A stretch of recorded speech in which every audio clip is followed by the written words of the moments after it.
ये फलादेश लग्न राशि पर आधारित है। नाम राशि के आधार पर भी जान सकते हैं और चंद्र राशि के आधार पर भी जान सकते हैं। तो आइए जानते हैं। सबसे पहले बात करते हैं वृश्चिक राशि के जातकों के स्वास्थ्य की, जो इस समय विशेष सतर्कता की मांग करता है। जब हम किसी व्यक्ति के स्वास्थ्य का विश्लेषण करते हैं तो सबसे पहले उसके लग्न यानी पहले भाव को देखा जाता है, क्योंकि वहीं से उसकी इम्यूनिटी, मानसिक स्थिति और संपूर्ण व्यक्तित्व की झलक मिलती है। वर्तमान में आपके लग्नेश मंगल की केतु के साथ युति हो रही है, जिससे अंगारक योग बन रहा है। ये योग मानसिक बेचैनी और चिड़चिड़ेपन को बढ़ा सकता है। वहीं दूसरी ओर अष्टम भाव में गुरु और सूर्य की उपस्थिति एक और चुनौतीपूर्ण संकेत दे रही है, क्योंकि जब शुभ ग्रह भी त्रिक भावों में आते हैं तो उनके परिणाम उतने शुभ नहीं रहते। ऐसे में आपको विशेष रूप से अपनी दिनचर्या, भोजन और नींद पर ध्यान देना होगा।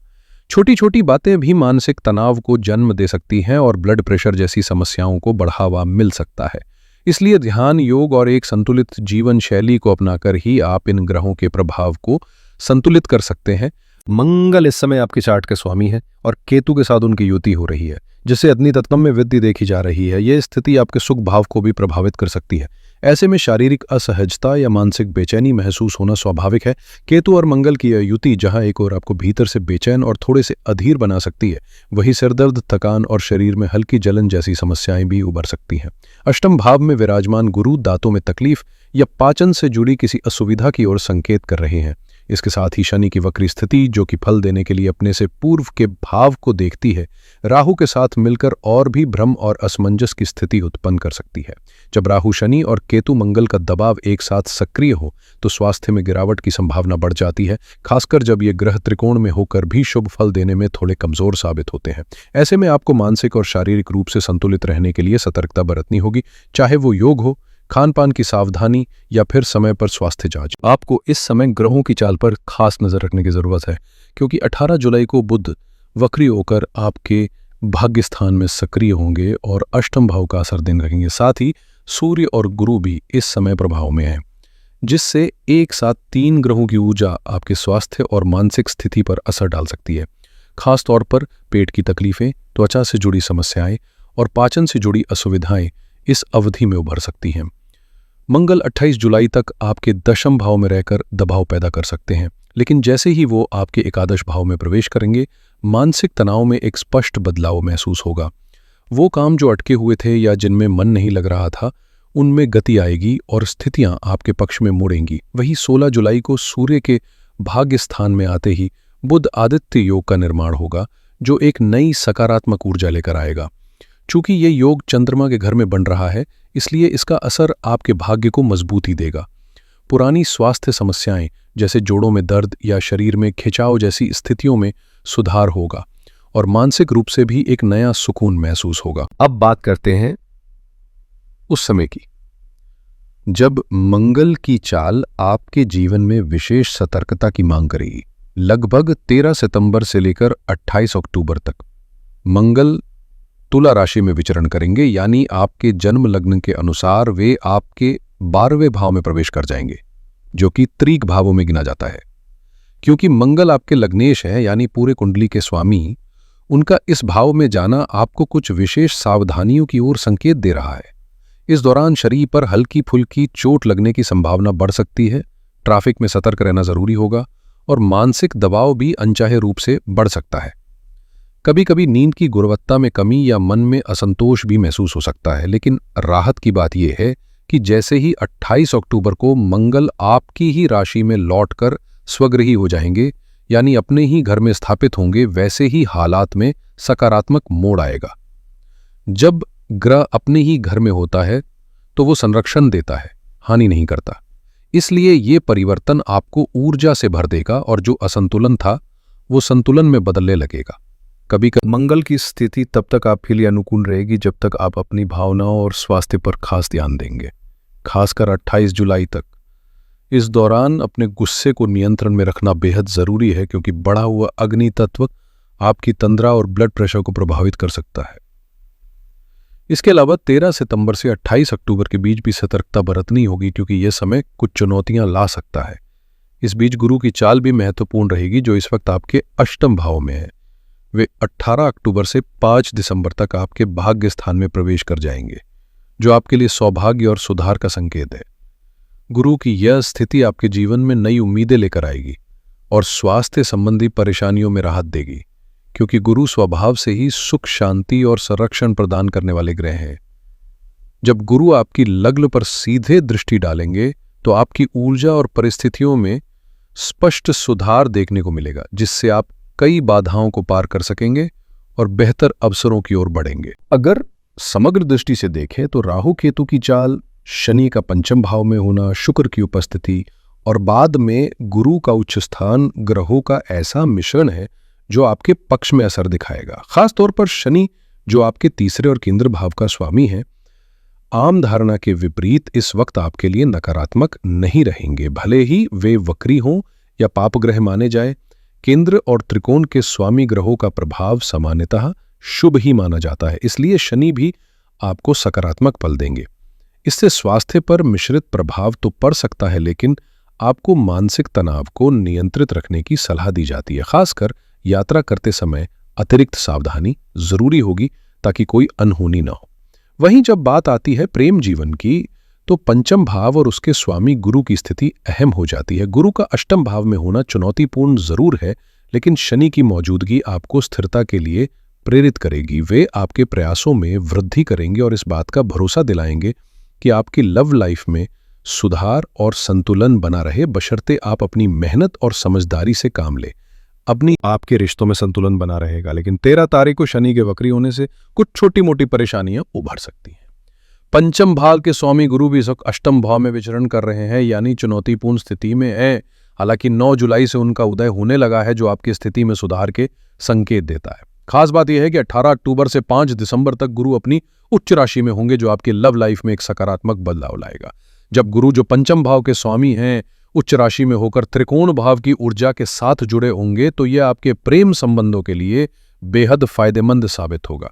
वहीं मंगल, जो सितंबर से अक्टूबर के बीच आपके 12वें भाव में रहेगा, वहां आपको सावधानी बरतनी होगी, क्योंकि यह स्थान चुनौतियों से भरा हो सकता है। लेकिन चिंता की बात नहीं, क्योंकि गुरु, जो आपके योग कारक और मंगल के मित्र ग्रह हैं, इस समय आपका साथ देंगे और आपको किसी भी मुश्किल से बाहर निकालने में मदद करेंगे। कुल मिलाकर यह अवधि आपके लिए मिश्रित प्रभाव लेकर आएगी, लेकिन गुरु की कृपा से रिश्तों में मजबूती और सुरक्षा बनी रहेगी। योग कारक ग्रह वे होते हैं जो आपके जीवन में सहारा और सकारात्मक ऊर्जा लेकर आते हैं, जबकि जो ग्रह बाधाएं और संघर्ष लाते हैं उन्हें मारक कहा जाता है। इस संदर्भ में आपके लिए योग कारक ग्रहों की स्थिति लाभकारी साबित होगी। कुल मिलाकर 13 जुलाई के बाद अपनी प्रेम संबंधों में विशेष सावधानी बरतनी जरूरी है। झगड़ों और अनावश्यक बहसों से बचें और किसी तीसरे पक्ष की बातों में फंसने से बचें, क्योंकि शनि का वक्री होना आपके पिछड़े भावों का फल देगा, जो उलझनों को जन्म दे सकता है। वहीं बुध भी अष्टम भाव से प्रभावित रहेगा, जो आपकी भाग्य स्थिति पर कुछ दबाव डाल सकता है। इस कारण 13 से 28 जुलाई तक का समय लव लाइफ के लिए थोड़ा संवेदनशील रहेगा, इसलिए संयम और समझदारी जरूरी है। लेकिन फिर 18 अक्टूबर से 5 दिसंबर तक गुरु की उच्च स्थिति आपके लिए बेहद फलदायक रहेगी, जो रिश्तों में सुधार और स्थिरता लेकर आएगी। साथ ही भाई बहनों या करीबी लोगों के साथ संबंधों में भी सावधानी बरतें, क्योंकि मंगल केतु के साथ युति में है और राहु की दृष्टि भी सक्रिय है, जिससे आप थोड़े जल्दबाज और आवेगी हो सकते हैं। ऐसे में भावनाओं पर काबू रखना और वाद विवाद से बचना आपके लिए बेहतर रहेगा। कुछ वक्त के लिए आपका मन जल्दी कई बातों को सोचने और तुरंत कार्रवाई करने की ओर झुका रहेगा, इसलिए इस दौरान थोड़ा संयम और समझदारी से काम लेना जरूरी होगा। रिश्तों की बात करें तो वे ठीक ठाक रहेंगे, लेकिन अब मैरिड लाइफ की ओर ध्यान देते हैं, जो आपकी कुंडली के 7वें भाव से जुड़ी है, जहां आपका खुद का लग्न है और वह आपके जीवन साथी का प्रतिनिधित्व करता है। इस भाव में शुक्र की उपस्थिति है, जो 26 जुलाई तक स्वग्रही रहेंगे, जिससे आपकी शादीशुदा जिंदगी में सकारात्मक ऊर्जा बनी रहेगी। फिर भी आपकी अपनी प्रवृत्ति थोड़ी जल्दबाजी और गुस्से की ओर बढ़ सकती है, और केतु आपकी मानसिकता को इस तरह प्रभावित करेगा कि आप छोटी छोटी बातों पर लड़ाई से बचने के लिए दूरी बनाना पसंद करेंगे। हालांकि आपके जीवन साथी इस दौरान बेहद सहायक साबित होंगे, क्योंकि शुक्र की लग्न पर दृष्टि उन्हें आपको शांत और संयमित रखने में मदद करेगी। कुल मिलाकर वैवाहिक जीवन अभी स्थिर और सकारात्मक नजर आ रहा है, लेकिन 26 जुलाई के बाद जब शुक्र अपनी स्थिति बदलेंगे तब हालात में कुछ बदलाव देखने को मिल सकते हैं, जिनका प्रभाव समझदारी से संभालना होगा। अगस्त के अंत तक शुक्र मिथुन राशि में प्रवेश करेंगे और इस बदलाव के दौरान आपके वैवाहिक जीवन में तालमेल बनाए रखना बेहद जरूरी होगा। 26 जुलाई से अगस्त के आखिरी तक का समय संवेदनशील रहेगा, जब छोटे छोटे मतभेद और बहसें हो सकती हैं। खासकर तीसरे पक्ष की बातों पर ध्यान न देना होगा, क्योंकि इस अवधि में अष्टम भाव की सक्रियता से छुपे हुए राज या कोई अप्रिय खुलासे सामने आ सकते हैं, जैसे किसी एक्स्ट्रा मैरिटल रिश्ते या अन्य गुप्त पहलुओं का प्रकाश में आना। इसलिए इस वक्त सतर्कता और समझदारी से काम लेना जरूरी है, ताकि रिश्तों में दरार न आए। फिर दिसंबर के मध्य में शुक्र आपके भाग्य भाव में प्रवेश करेंगे, जो आपके लिए फिर से सकारात्मक ऊर्जा लेकर आएगा। हालांकि दिसंबर के इन 15 दिनों में भी तालमेल बनाए रखना महत्वपूर्ण होगा, क्योंकि शुक्र की यह स्थिति आपके प्रेम और मनोरंजन के जीवन को बेहतर बनाएगी, साथ ही यात्राओं और नई खुशियों के अवसर भी लेकर आएगी। कुल मिलाकर थोड़ा सावधान रहकर आप इन उतार चढ़ावों को संतुलित कर सकते हैं और अपने संबंधों को मजबूत बना सकते हैं। जो लोग हमेशा एक आकर्षक और मनभावन व्यक्तित्व बनाए रखने की कोशिश करते हैं, उनके लिए स्थितियां फिलहाल अनुकूल दिख रही हैं। हाँ, बस 26 जुलाई से लेके लगभग 28 अगस्त तक का समय थोड़ा सतर्क रहने का है। इस दौरान कोई छोटी सी लापरवाही भी बड़ी उलझन बन सकती है। अब बात करते हैं आपकी प्रोफेशनल लाइफ की, यानी करियर और कामकाज की दिशा में सितारे क्या संकेत दे रहे हैं। आपकी कुंडली के 10वें भाव में इस समय केतु और मंगल की युति बनी हुई है। केतु जहां भी होता है वहां एक तरह का मनोवैज्ञानिक अलगाव यानी डिटैचमेंट लेके आता है, और जब वो कर्म स्थान में हो तो ये कार्य से जुड़ी ऊर्जा में थोड़ी ठंडक ला सकता है, जिससे धन कमाने की प्रेरणा में थोड़ी गिरावट महसूस हो सकती है। मंगल की उपस्थिति इसमें तीव्रता जोड़ती है, लेकिन दोनों की सीधी दृष्टि आपके सुख भाव पर पड़ रही है, जहां पहले से ही राहु स्थित है, जो चीजों को भ्रमित कर सकता है।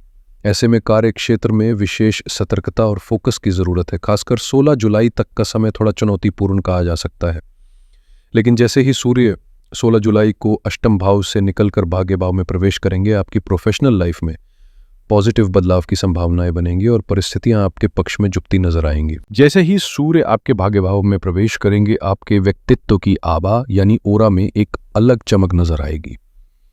मन काम में रमेगा, आत्मविश्वास धीरे धीरे उभरने लगेगा और किस्मत भी आपके पक्ष में बोलती दिखाई देगी। अब तक जो मेहनत आप कर रहे थे, जिसका कोई ठोस परिणाम नहीं दिख रहा था, वो धीरे धीरे रंग लाने लगेगा, जिससे भीतर से एक नई ऊर्जा और प्रेरणा मिलेगी। लेकिन अभी की स्थिति कुछ ऐसी है कि बार बार मन में आता है, सब कुछ छोड़ दें, आगे क्या फायदा। क्योंकि केतु आपके करियर क्षेत्र में बैठकर मानसिक दूरी और उलझनें बढ़ा रहे हैं। ऊपर से मंगल की संगति और भी बेचैनी ला सकती है। ये असमंजस और थकावट की स्थिति 28 जुलाई तक बनी रह सकती है। लेकिन जैसे ही मंगल लाभ भाव में यानी 11वें स्थान में प्रवेश करेंगे और सूर्य भी 16-17 अगस्त तक भाग्य भाव में रहेंगे, तब तक का समय आपकी प्रोफेशनल ग्रोथ के लिए बेहद अनुकूल बनता है। इस दौर में न केवल काम में गति आएगी, बल्कि अच्छे रिजल्ट्स भी मिलने लगेंगे। हालांकि अगस्त के अंत के बाद मंगल जब द्वादश भाव में पहुंचेंगे तो सितंबर में कुछ नए चैलेंजेस सामने आ सकते हैं, इसलिए उस समय थोड़ी सतर्कता जरूरी होगी। फिलहाल आपके कम क्षेत्र के स्वामी सूर्य मजबूत स्थिति में है, और यही कारण है कि 16 जुलाई के बाद का समय आपके लिए कई मायनों में राहत लेकर आ सकता है, खासतौर पर अगर आपका काम किसी सरकारी प्रक्रिया या अप्रूवल से जुड़ा हुआ है। लंबे समय से अगर आप किसी लाइसेंसिंग या अनुमति से जुड़े कार्य में अटके हुए हैं, तो अब उनके आगे बढ़ने की संभावना बनेगी। भाग्य का साथ मिलने लगेगा और रास्ते साफ नजर आएंगे। राहु की दृष्टि आपके कर्म क्षेत्र पर रहेगी, जिससे आपकी सोच में एक चतुराई आएगी। आप ज्यादा अलर्ट रहेंगे और हार्ड वर्क की जगह स्मार्ट वर्क को अपनाने लगेंगे। राहु मस्तिष्क का प्रतीक है, इसलिए इस समय आपकी निर्णय लेने की क्षमता और भी पैनी हो सकती है। आप योजनाओं को ज्यादा प्रैक्टिकल और रिजल्ट ओरिएंटेड तरीके से अंजाम देंगे। हालांकि 28 जुलाई तक कुछ असंतोष और असमंजस की स्थिति बनी रह सकती है, मानो आप काम तो कर रहे हैं लेकिन मन उसमें पूरी तरह रम नहीं पा रहा। एक तरफ आप कोशिश कर रहे हैं, लेकिन भीतर कहीं ना कहीं क्लैरिटी की कमी है, जिससे फोकस डगमगाता दिख रहा है। जैसे कि ये चरण पार होगा, आप खुद को ज्यादा केंद्रित और परिणामों के प्रति उत्साहित महसूस करेंगे। 28 जुलाई के बाद स्थितियां आपके पक्ष में मुड़ने लगेंगी, खास तौर पर उन लोगों के लिए जो सरकारी लाइसेंसिंग, इलेक्ट्रॉनिक्स या तकनीकी क्षेत्रों से किसी न किसी रूप में जुड़े हैं। इन सेक्टर्स में नई संभावनाओं का दरवाजा खुल सकता है। अब बात करें आपके धन भाव की, तो उसके स्वामी बृहस्पति यानी गुरु हैं, जो फिलहाल अष्टम भाव में विराजमान है। भले ही गुरु केंद्र और त्रिकोण के स्वामी हो, लेकिन उनका अष्टम में होना आर्थिक उतार चढ़ाव का संकेत देता है। ऐसा महसूस हो सकता है कि आप निरंतर परिश्रम कर रहे हैं, फिर भी अपेक्षित परिणाम नहीं मिल रहे, क्योंकि गुरु इस समय अतिचारी अवस्था में है। 9 जुलाई से वे उदित तो हो जाएंगे, लेकिन अष्टम की ऊर्जा के कारण अचानक लाभ या भारी हानि की संभावना बनी रहेगी। इस समय आपका मन आकर्षित हो सकता है शॉर्ट टर्म मुनाफे, शेयर बाजार या स्पेक्युलेटिव इन्वेस्टमेंट्स की ओर, लेकिन यही वो समय है जब संयम और विवेक से निर्णय लेना बेहद जरूरी होगा। अगर आपने रास्ता गलत चुना या पैसों को सही ढंग से हैंडल नहीं किया, तो गुरु की यही स्थिति आपके लिए चुनौतियों का कारण भी बन सकती है। इसलिए ध्यान रखें, स्मार्ट वर्क करें, लेकिन शॉर्टकट से बचें। धन के लिहाज से फिलहाल समय थोड़ा संभल कर चलने वाला है, खासकर 18 अक्टूबर तक। इस दौरान खर्चों पर लगाम रखना और निवेशों में सावधानी बरतना जरूरी होगा। लेकिन 18 अक्टूबर के बाद जैसे ही आपके धन भाव के स्वामी बृहस्पति अष्टम से निकलकर भाग्य भाव में उच्च स्थिति में प्रवेश करेंगे, एकदम से सितारे आपकी झोली भरने को तैयार नजर आएंगे। ये वो समय होगा जब किस्मत खुलकर साथ देगी, मानो दोनों हाथों में लड्डू हो। उच्च के गुरु की दृष्टि आपकी लग्न पर भी पड़ेगी, जिससे न सिर्फ आत्मविश्वास बढ़ेगा, बल्कि फैसलों में भी परिपक्वता और स्पष्टता आएगी। विशेष रूप से प्रोफेशनल जिंदगी में आप जो भी निर्णय लेंगे वो सही दिशा में ले जाएंगे। 18 अक्टूबर से लेकर 5 दिसंबर तक का वक्त आपके लिए बेहद महत्वपूर्ण साबित हो सकता है। चाहे वो किसी बड़ी डील की बात हो या पैसों से जुड़ा कोई बड़ा निर्णय, इस दौरान लिए गए कदम आपको जबरदस्त फायदा दिला सकते हैं। साथ ही क्योंकि गुरु त्रिकोण के स्वामी भी हैं और उनकी दृष्टि पंचम भाव पर पड़ेगी, तो ये समय आपके लिए नई लर्निंग्स, स्किल अपग्रेडेशन या किसी दूर दराज की जगह से जुड़े अवसरों की संभावना भी साथ लेकर आएगा। अगर आप खुद को एक बेहतर वर्जन में ढालना चाहते हैं, चाहे वो टीचिंग हो, नई स्किल सीखनी हो या खुद की एजुकेशन में ग्रोथ लानी हो, तो आने वाला समय आपके लिए सुनहरा साबित हो सकता है। वृश्चिक राशि और वृश्चिक लग्न वालों के लिए ये वक्त मेहनत करने का है, क्योंकि मेहनत का फल ना सिर्फ मिलेगा बल्कि उम्मीद से कहीं ज्यादा मिलेगा। उच्च के और अतिचारी गुरु जब भाग्य भाव में विराजमान होंगे, तो न केवल धन में वृद्धि के संकेत मिलेंगे, बल्कि लग्न पर भी उनकी दृष्टि पड़ेगी, जिससे आपके आत्मबल में जबरदस्त इजाफा होगा। साथ ही यात्राओं के नए अवसर खुल सकते हैं और आपके भीतर क्रिएटिविटी, मैनेजमेंट स्किल्स और निर्णय लेने की क्षमता का जबरदस्त विकास होगा। इस दौरान कोई भी बड़ा इन्वेस्टमेंट जैसे प्रॉपर्टी की खरीद, इलेक्ट्रॉनिक्स से जुड़ी चीजें या ऑफिस की अपग्रेडेशन से जुड़े फैसले लेना आपके लिए फायदेमंद रहेगा। लेकिन साथ ही ध्यान रखें कि केतु अगले 1.5 साल तक कर्म भाव में बने रहेंगे, और भले ही मंगल वहां से हट जाए, लेकिन केतु का असर धीरे धीरे जीवन में गहरे बदलाव लेकर आता है। इसलिए हर निर्णय सोच समझ कर ले और बदलाव को स्वीकारते हुए आगे बढ़े, क्योंकि यही समय आपको अपने अगले स्तर तक पहुंचा सकता है। जो रास्ता आप अब तक पकड़ के चल रहे थे उसमें बदलाव आ सकता है। पुरानी स्थिरता से हटकर जीवन आपको एक नई दिशा में मोड़ सकता है। खासकर नौकरी पेशा लोगों के लिए यह समय रोलर कोस्टर जैसा हो सकता है। कहीं जॉब स्विच का मौका मिलेगा तो कहीं प्रमोशन की खिड़की खुल सकती है। जब तक शुक्र आपकी कुंडली में शुभ स्थिति में है तब तक लाभ की संभावनाएं प्रबल रहेंगी, लेकिन 1 महीने तक थोड़ी सी अस्थिरता बनी रह सकती है। हालांकि सितंबर के मध्य से चीजें फिर से ट्रैक पर लौटेंगी और शुक्र की कृपा से आपके अनुभव में भी एक नया निखार आएगा। इस दौरान भले ही खर्चों में इजाफा हो, लेकिन साथ ही आय में भी बढ़ोतरी होगी और मानसिक रूप से आप खुद को ज्यादा पॉजिटिव और आत्मविश्वासी महसूस करेंगे। लग्जरी और ब्रांडेड चीजों की ओर आपका झुकाव बढ़ेगा। ऐसे में कह सकते हैं कि आपका लाइफस्टाइल भी धीरे धीरे अपग्रेड होगा। वृश्चिक राशि वालों के लिए ये समय विशेष रूप से उन्नतिकारी है। जो लोग कह रहे थे कि शनि की ढैया के बाद भी कुछ खास नहीं बदला, उन्हें अब बदलाव स्पष्ट रूप से नजर आने लगेगा, क्योंकि शनि की डिग्री अब असर दिखाने लगी है। अब अगर हम बात करें विद्यार्थियों की, तो उनकी स्थिति का आकलन पंचम भाव यानी 5th हाउस से किया जाता है, और इसमें भी कुछ रोचक संकेत छिपे हुए हैं जिनकी चर्चा हम आगे करेंगे। आपके पंचम भाव के स्वामी बृहस्पति यानी गुरु फिलहाल अष्टम भाव में विराजमान है और इसी भाव में सूर्य और शनि की भी उपस्थिति है। अब शनि जहां भी होते हैं वहां परिश्रम की मांग करते हैं, लेकिन उसी के अनुपात में फल भी देते हैं। तो विद्यार्थियों के लिए यह समय मेहनत का है। जितना ईमानदारी से आप प्रयास करेंगे उतना ही स्थायी और ठोस परिणाम मिलेगा। हालांकि अभी गुरु अस्त अवस्था में है और 9 जुलाई तक उनकी स्थिति थोड़ी कमजोर रहेगी, लेकिन जैसे ही वे उदित होंगे पढ़ाई में एक नई ऊर्जा महसूस होगी। खासतौर पर 16 जुलाई के बाद जब सूर्य भी अष्टम से निकलेंगे तब आपकी एकाग्रता बढ़ेगी, दिमाग पहले से ज्यादा शार्प होगा और पढ़ाई में रुचि भी गहराई से जुड़ने लगेगी। लेकिन असली बूस्ट तब मिलेगा जब 18 अक्टूबर से लेकर 5 दिसंबर तक गुरु उच्च के होकर भाग्य भाव में प्रवेश करेंगे। ये वो समय होगा जब स्कूली छात्र हों या प्रतियोगी परीक्षाओं की तैयारी कर रहे युवा, हर किसी के लिए ज्ञान, समझदारी और सफलता के नए दरवाजे खुलेंगे। वृश्चिक राशि और लग्न के विद्यार्थियों के लिए यह समय किसी वरदान से कम नहीं है, जब उनकी मेहनत रंग लाएगी और शिक्षा के क्षेत्र में नई ऊंचाइयों की शुरुआत होगी। जब गुरु उच्च के होकर धर्म त्रिकोण के दूसरे हिस्से यानी पंचम से पंचम स्थान में प्रवेश करेंगे तो ये एक बेहद खास समय बनेगा, क्योंकि ये वही क्षेत्र है जो विद्या, बौद्धिक समृद्धि और उच्च शिक्षा का प्रतिनिधित्व करता है, और वही स्वयं ज्ञान के कारक गुरु विराजमान होंगे। ऐसे में यदि आपका सपना है किसी बड़े संस्थान से पढ़ाई करने का, डिस्टेंस एजुकेशन, या विदेश जाकर उच्च अध्ययन का, या किसी प्रतिष्ठित शहर में जाकर अपनी शिक्षा को नए आयाम देने का, तो ये समय उस दिशा में कदम बढ़ाने का है। आपकी जिज्ञासा और बौद्धिक क्षमता इस दौरान पूरे शिखर पर होगी, और अगर आपने मेहनत की तो सफलता आपको जरूर मिलेगी।